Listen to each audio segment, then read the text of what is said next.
आज का हमारा टॉपिक है अ न्यू सिस्टम इज डिवाइस्ड, यानी कि पिछले क्लासों में हम लोगों ने पढ़ा कि अंग्रेजों ने परमानेंट सेटलमेंट एक्ट के तहत अपना जो उसका पैसा था, उसको जो मिलना था वो उन्होंने फिक्स कर दिया था, है ना। उसको पैसा ज़मींदार लोग टाइम टू टाइम ला के दे भी देते थे। लेकिन अंग्रेज़ों को यहाँ पे ना बात एक चीज़ का खटक रहा था। खटक ये रहा था कि बीच में जो अधिकतर पैसा है वो कौन मार ले रहा है? ज़मींदार मार ले रहा है ना। तो यही चीज़ अंग्रेज़ों से देखा नहीं गया। उनको लगा कि मेरा पैसा कोई और कैसे मार सकता है ना। बड़ा लालची था, 1 रुपये छोड़ना नहीं चाहता था वो, है ना। तो वो क्या किया, एक नया सिस्टम लाया। क्या नया सिस्टम था, इसी के बारे में आज हम लोग पढ़ने वाले हैं। देखा जाए, the company officials were convinced that the system of revenue had to be changed. अंग्रेजों को ऐसा कहा गया कि अंग्रेज साहब, आपके पैसे को जो है ना ज़मींदार लोग बीच में उड़ा के लेके चल जा रहा है। आपको कुछ ही पैसा ला के दे रहा है वो, जितना आपने कहा है उसको। लेकिन प्रॉफिट किसको हो रहा है ज़्यादा? ज़मींदार लोगों को हो रहा है। तो अंग्रेज़ों ने कहा ना, रुको थोड़ा सा इसको सबक सिखाते हैं, है ना। तो अब यहाँ पे नया सिस्टम लाने वाला था। ये क्या नया सिस्टम था, देखिए। In the north western provinces of Bengal presidency.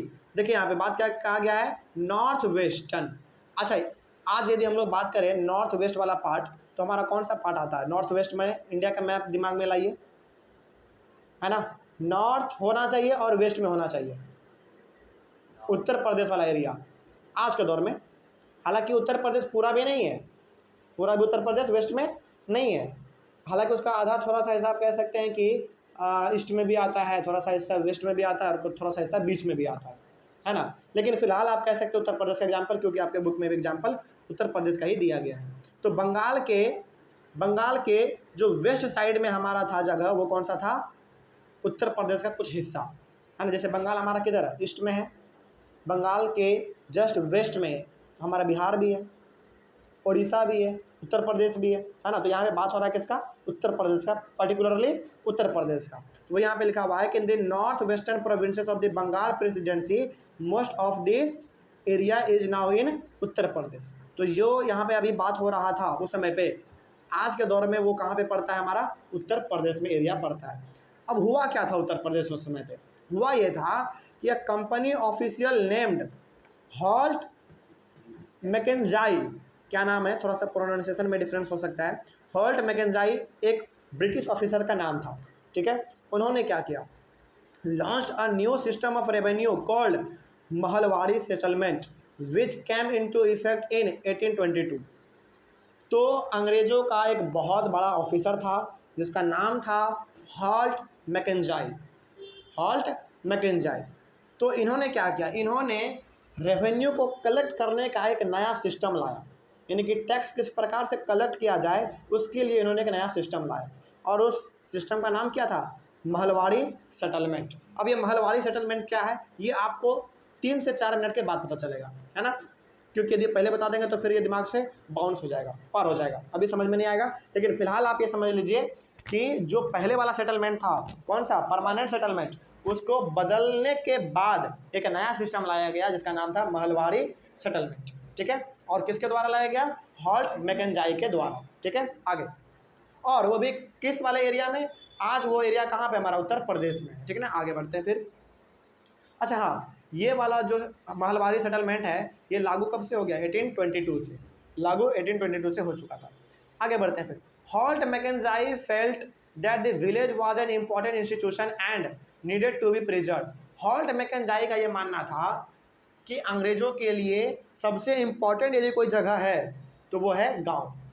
क्योंकि मालूम है, अनाज लेना है तो गांव जाना पड़ेगा, मसाला लेना है गांव जाना पड़ेगा, कॉटन सिल्क लेना है गांव जाना पड़ेगा, टैक्स लेना है गांव जाना पड़ेगा, है ना। तो हॉल्ट मैकेंजाई बड़ा चालाक आदमी था।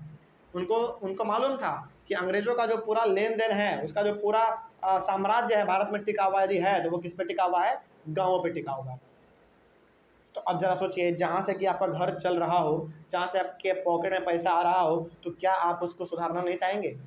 बिल्कुल सुधारना चाहेंगे, है ना। समझ में आ रहा है बात? चलिए, जैसे मान लीजिए कोचिंग है, इस कोचिंग में यदि कहीं पे दीवार टूट गया, फट गया, तो क्या यहीं से तो हमारा घर चलता है ना, यहीं से हमारा घर चलता है। तो क्या हम इसमें वॉल पुट्टी नहीं लगाएंगे? क्या इसको प्लास्टर नहीं करेंगे? करेंगे, क्योंकि हमारा यहाँ से पेट चल रहा है ना, हमारा घर परिवार चल रहा है यहाँ से। तो वही चीज़ यहाँ पे था ना कि हॉल्ट मैकेंजाई का मानना था कि अंग्रेजों का पूरा जो पेट पल रहा है वो इंडिया के गाँवों से पल रहा है, क्योंकि गाँवों से हमको टैक्स लेना है खेत से। उनका ये कहना था कि गाँवों को इम्प्रूव किया जाए, गाँव को सुधारा जाए ताकि ज़्यादा से ज़्यादा टैक्स हम लोगों को मिल पाए, है ना। चलिए आगे बढ़ते हैं। फिर आगे हुआ क्या?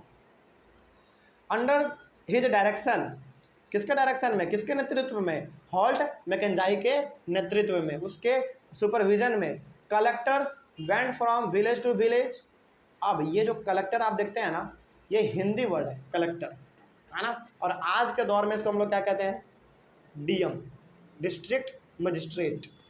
और ये जो कलेक्टर जो है ना, कलेक्टर वाला सिस्टम भारत में ये आज से नहीं है, अंग्रेजों के समय से ही है ना। तो आज डीएम क्या होते हैं? मेनली एक जिला का कहा जाए तो मालिक होता है ना। एक जिला में क्या होने वाला है सारा कुछ डीएम का देखभाल करना होता है। उसी प्रकार से अंग्रेजों के समय में भी डीएम हुआ करते थे, बस उसका नाम क्या था? कलेक्टर था, है ना, कलेक्टर। और इसका नाम जानते हो कलेक्टर मेनली क्यों पड़ा था? कलेक्टर क्यों नाम पड़ा मालूम है? क्योंकि इनका काम ही था टैक्स को कलेक्ट करने का, इसलिए इसका नाम पड़ा था कलेक्टर। ठीक है, चलिए। तो अब हॉल्ट मैकेंजाई के कंट्रोल में, उसके अंडर में कलेक्टर जो थे वो गांव-गांव घूमते थे, गांव-गांव घूमते थे। इंस्पेक्टिंग द लैंड, लैंड को वो इंस्पेक्ट करते थे, यानी कि लैंड को देखते थे कहाँ पे कितना ज़मीन है, कौन खराब ज़मीन है, कौन अच्छा ज़मीन है, किस पे खेती हो रहा है, किस पे खेती नहीं हो रहा है। ये सारा कुछ काम करता था कौन? Collector. Measuring the field, field को मेजर करता था, कितना ज़मीन है भाई, 10 बीघा 20 बीघा, इस प्रकार का वो ज़मीन को नापता भी था। एंड रिकॉर्डिंग द कस्टम्स, यानी कि रेवेन्यू, और रिकॉर्ड भी करता था पैसे को कि किससे कितना पैसा लेना है। गांव में गया, मान लीजिए एक सोहन लाल है, सोहन लाल से 20 रुपये लेना है, मोहन लाल है उससे 40 रुपये लेना है, ये सारा कुछ वो अपने रिकॉर्ड में लिखता था, है ना। और बहुत हद तक इसका काम जो था केवल यही सब था, इंस्पेक्शन करना, जांचना, रिकॉर्ड करना। हाँ, समझ के बाद कोई डाउट यहाँ से समझने में? चलिए, तो जो भी अब किससे कितना पैसा लेना है, किससे कम लेना है, किससे ज़्यादा लेना है, ये सारा कुछ डिसाइड कौन करता था? कलेक्टर करता था, कलेक्टर। आगे बढ़ते हैं फिर।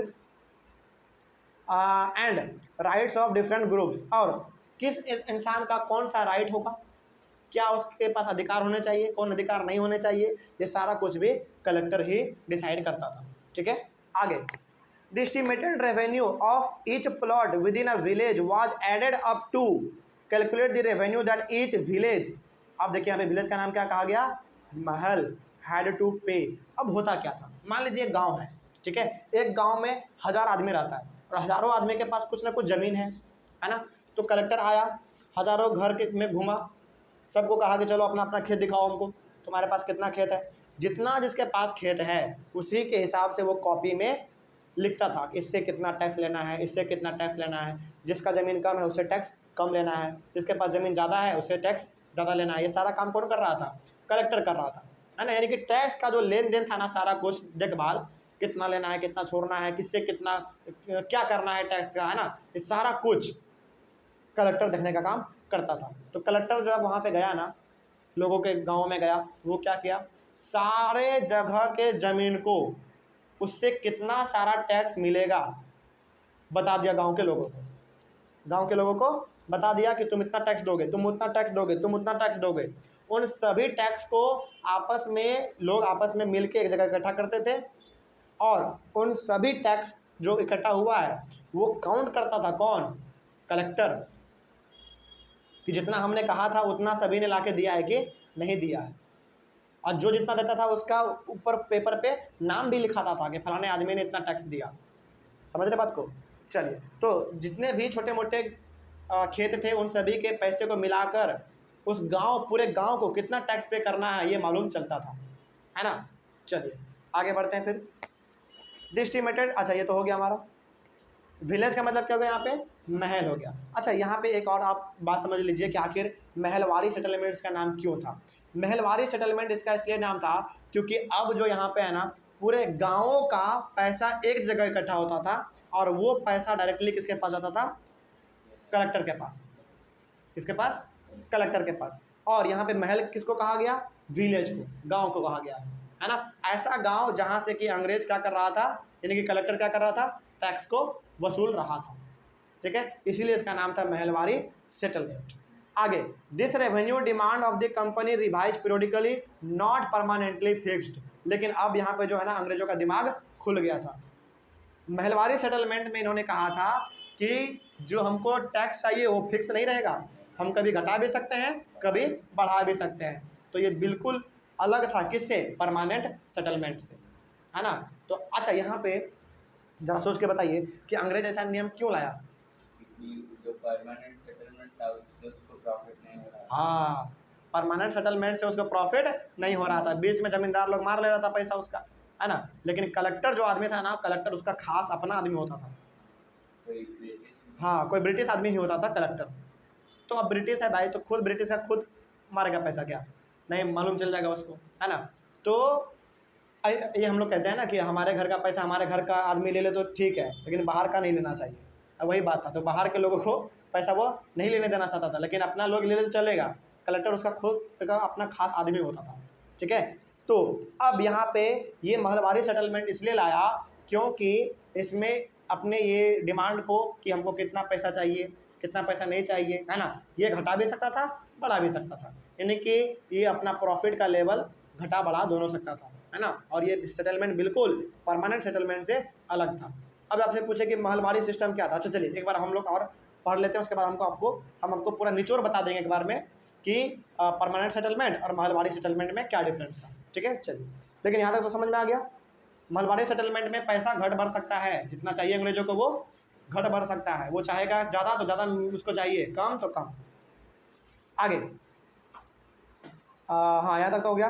The charge of collecting the revenue and paying it to the company was given to the village headman rather than the zamindar. Mahalwari settlement में, अच्छा सुनिए अब ध्यान से, बच्चे यहाँ पे कंफ्यूज होते हैं। इस चीज़ को आप समझ गए तो बहुत लंबे चीज़ों को आप समझ जाएंगे, ठीक है। देखिए, हर एक गांव घूमता था कौन, पहले तो कलेक्टर। किस ज़मीन से कितना टैक्स लेना है, वो ज़मीन किसके नाम पे है, सारा कुछ वो पेपर में लिख लिया, है ना। अब होता क्या था, समय पूर गया, मान लीजिए महीने का समय देता होगा, साल का समय देता होगा, 6 महीने का समय देता होगा कलेक्टर कि इतने समय में सभी लोग आपस में आके अपना टैक्स कलेक्ट कर देना। अब होता क्या था, सुनिए ध्यान से।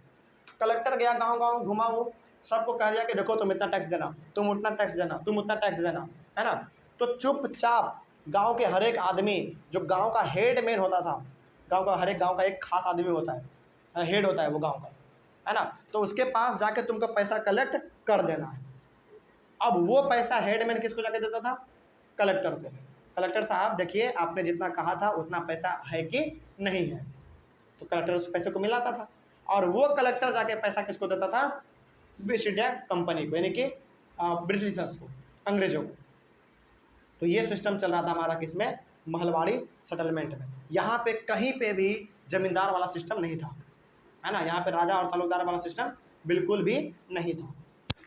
समझ गए बात को। चलिए, तो उसके बाद this system came to be known as the Mahalwari settlement.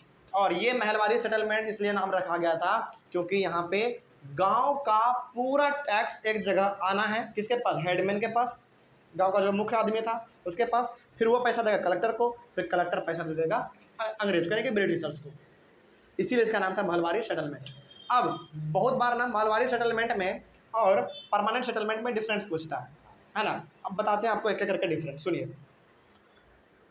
Permanent settlement में अंग्रेज का जो रेवेन्यू था वो फिक्स था, उसका उतना ही चाहिए। लेकिन महलवारी सेटलमेंट में वो फिक्स नहीं था, उसका डिमांड घट भी सकता है, बढ़ भी सकता है, ठीक है। पहला ये डिफरेंस हो गया। दूसरा डिफरेंस परमानेंट सेटलमेंट में टैक्स कलेक्ट करने का जो अधिकार था वो जमींदार लोगों के पास था। यहाँ पे टैक्स कलेक्ट करने का अधिकार जो था वो कलेक्टर के पास था, है ना। चलिए, उसके बाद तीसरा डिफरेंस क्या था, तीसरा डिफरेंस इसमें हम लोग क्या कह सकते हैं, तीसरा डिफरेंस हम लोग ये कह सकते हैं कि परमानेंट सेटलमेंट में अंग्रेजों का वो खास आदमी नहीं होता था जो टैक्स कलेक्ट करता था, लेकिन इसमें जो कलेक्टर है वो उसका वो अपना खुद खास आदमी है। समझ के बात को। और परमानेंट सेटलमेंट से कई ज़्यादा बेहतर साबित हुआ महलवारी सेटलमेंट। समझ में आ गया बात। तो महलवारी सेटलमेंट में मेनली गांव के पूरे ज़मीन का टैक्स एक जगह आता था, हेडमैन के पास, है ना। विलेज का भी मतलब है महल, है ना। तो महल का मतलब बड़ा सा बिल्डिंग नहीं समझना है, महल का मतलब क्या समझना है, एक ऐसा गांव जहाँ से कि अंग्रेजों को क्या लेना है, टैक्स लेना है। ठीक है, तो ये था हमारा महलवारी सेटलमेंट। उसके बाद अगले वाले क्लास में हम लोग डिस्कस करेंगे दी म्यूनरो सिस्टम। ये भी बहुत इंपॉर्टेंट है ना, बहुत रोमांचकारी ये भी है। इसके बारे में हम लोग अपने अगले वाले क्लास में डिस्कस करते हैं। लेकिन यहाँ तक में कोई डाउट आपको समझ में आ गया हर चीज़? तो दोनों चीज़ आपसे पूछेगा, है ना, तो आपको दोनों सिस्टम, दोनों सेटलमेंट याद रखना है। चलिए मिलते हैं फिर हम लोग अपने अगले वाले क्लास में। Thank you very much and have a nice day. और ऑनलाइन वाले बच्चे, खास करके ऑनलाइन वाले बच्चे, यदि आपको कोई डाउट रहा हो तो आप एक बार कमेंट कीजिएगा, है ना। और यदि कहीं पे डाउट है तो सबसे पहले तो आप उसको वीडियो को पॉज करके एक बार पढ़िए, उसको समझने की कोशिश कीजिए। उसके बाद भी समझ में नहीं आए तो आप एक बार कमेंट कर लीजिएगा। ठीक है, चलिए मिलते हैं फिर हम लोग अपने अगले वाले क्लास में नए टॉपिक के साथ। Thank you very much.